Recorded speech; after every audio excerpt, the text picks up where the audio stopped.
সকাল সকাল শুরু হয়ে গেছে পাটের আঁশ ছাড়ানোর কাজ। তো এই পাটগুলোকে মাঠ থেকে কেটে এনে এই পানির মধ্যে জাগ দিয়ে রাখা হয় 10 থেকে 15 দিন। তারপর এই জাগ দেওয়া পাটগুলো থেকে আঁশগুলো নরম হয়ে যায়। এরপর এই পাট থেকে আঁশ ছাড়ানো হয়। তো এভাবে অনেকগুলো পাট একসাথে নিয়ে একটা একটা করে এভাবে আঁশ ছাড়িয়ে এখান থেকে বের করে নেওয়া হয় পাটকাঠিগুলো।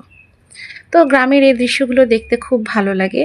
এই কাজগুলো খুবই কষ্টকর, তারপরেও এনাদের কাছে এটা কিছুই মনে হয় না। তো খুব আনন্দ পাই।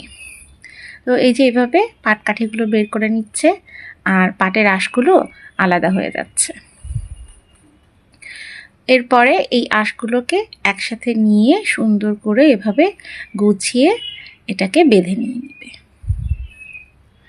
তো এভাবে কয়েকটা শেষ হয়ে গেলে তারপর আবার একসাথে 10-15টা পাট নিয়ে এভাবে আঁশ ছাড়িয়ে নেবে।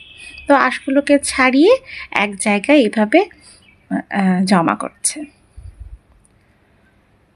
আর এই পাটকাঠিগুলো এগুলো এক জায়গায় এই যেভাবে স্তূপ করে রেখে দিচ্ছে। পরে পাটকাঠিগুলোকে শুকিয়ে নেবে। পাটকাঠিগুলো তো বিভিন্ন কাজে লাগে। আর এই আঁশগুলো এই যেভাবে একসাথে স্তূপ করে রাখে। তো পরে এগুলোকে এভাবে শুকিয়ে নেবে, নিয়ে বাজারে বিক্রির জন্য রেডি। তো আমার ভিডিওটি ভালো লাগলে তোমরা লাইক, কমেন্ট এবং শেয়ার করতে ভুলো না। ধন্যবাদ সবাইকে।